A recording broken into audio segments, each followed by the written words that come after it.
Al-Sadra Suratul Hajar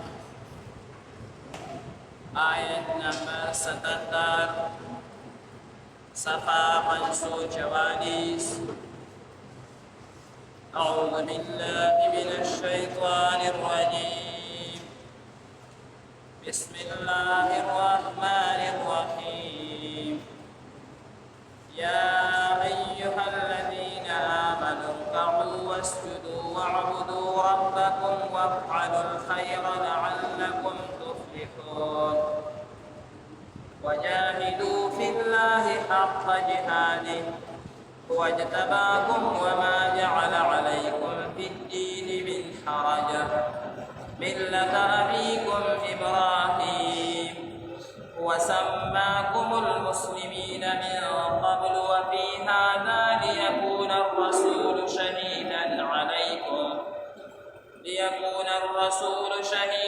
عليكم وتكونوا شهداء على الناس وأقيموا الصلاة وآتوا الزكاة واعتصموا بالله ومولاكم فنعم المولى ونعم النصير.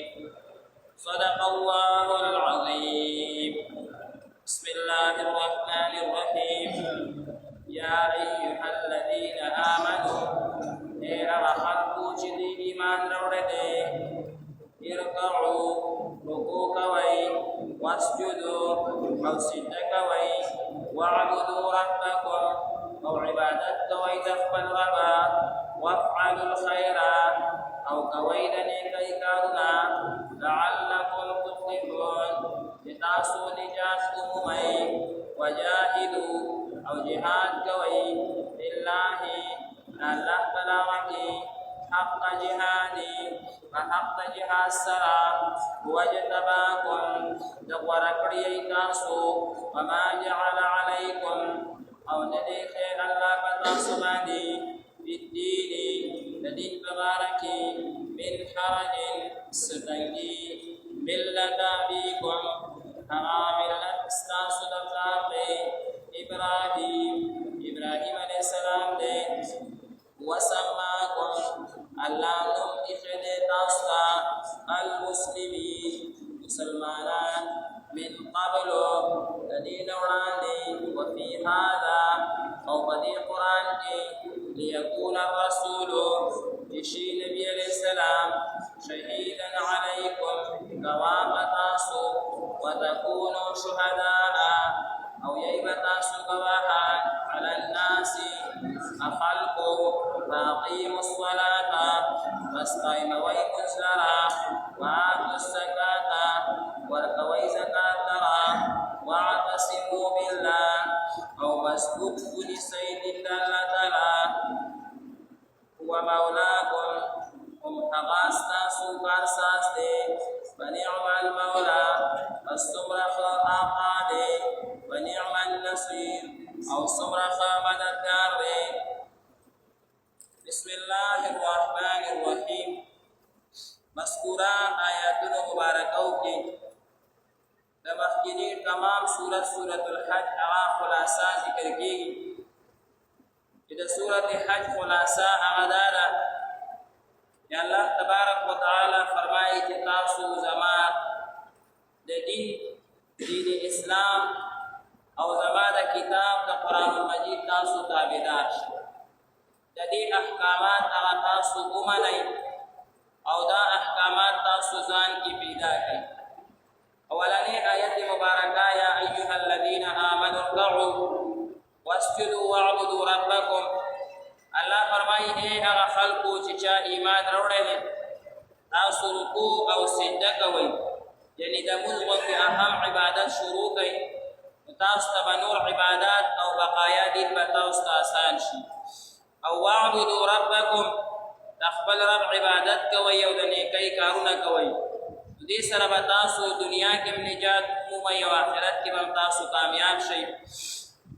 دا آیت مبارکه زمونږ په نسبت باندې د سجدې نه دی. دې آیت مبارکه تلاوت نه بعد زمونږ د مذهب مطابق په موږ باندې سجده نه لازمي. دې سورت حج کې دوه سجدې دي. یو مخکې تېره شوه په هغې باندې مونږ سجده کړې وه او په دې باندې به مونږ سجده نه کوو. دا ورپسې آیت چې دی وجاهدوا فی الله حق جهادی، دا ډېر جامع آیت دی او ډېرې قیمتي او ډېر زیات ناشنا احکامات پکې ذکر شوي. اول حکم دا دی الله فرمایي وجاهدوا فی الله حق جهادی، د دین آسان احکامات په الله وی بنئ او کله چې تاسو باندې د جهاد مقرر شي نو بیا به تاسو د خپل وس مطابق کامل جهاد هم کوئ. عبدالله ابن عباس رضی الله تعالی عنہ فرمایي چې د حق او د کامل جهاد معنا دا ده چې الله تعالی فرمایي چې تاسو په جهاد کې څومره طاقت خرج کولی شئ، که جاني وي که مالي وي هغه به خرج کوئ او تاسو باندې بس خلک اعتراضات کوي د هغې اعتراضونو ته به غوږ نه کېږي. ستاسو به خپل جهاد د کافرانو په مقابله کې هغه جاري ساتئ که جاني وي او که مالي وي. دې ته به نه ګورئ چې څوک دا وایي او څوک دا وایي، د خلکو ملامتیا ته ګورئ نو دا به حق جهاد بیا نه وي او تاسو به اسم بیا ونه کړي. او نن سبا زمانه کې خامخا انسان دی وګوري څوک هم چې د دین کم کار کوي نو خامخا خبرې به ورپسې کېږي، هغې ته به نه ګوري. عبدالله ابن عباس صاحب وایي چې وجاهدوا فی الله حق جهاد، دا معنا ده چې تاسو به د چا ملامتیا ته هغه نه ګورئ. او مخکې الله تعالی فرمایي هو اجتباکم، الله تاسو غوره کړي یئ. یو روایت کې راغلی دی نبی کریم صلی الله علیه وسلم فرمایي چې الله تعالی اسماعیل علیه السلام او د هغه خاندان دا د کنانا خاندان نه منتخب کړو، بیا کنانا خاندان نه قریش، بیا قریشو کې بني هاشم او بني هاشمو کې نبی کریم صلی الله علیه وسلم. دا الله تعالی منتخب کړي مسلمانان ټول چې څوک هم اسلام کې داخل شي نو دا په خپله باندې نه داخلېږي، دا الله تبارک وتعالی ترې هغه بهترینې دانې هغه راوچتوي. مسلمان چې هر څه دی نو زه خو کله کله دی ملګرو ته وایم چې هر مسلمان کې خامخا څه نه څه یو قیمتي صفت موجود دی. هر مسلمان هر و څومره ګناهګار ولې نه وي هغه کې یو قیمتي صفت موجود دی. او علما بزرګان وایي د خلقو صفاتو ته ګورئ، چې صفاتو ته ګورو نو بس هغه قیمتي صفت دې ترې راخلو هغې ته یې ګورو نو بیا به انشاءالله تعالی خپله یو بل سره چې کوم دی نو محبت پیدا کېږي. بد صفت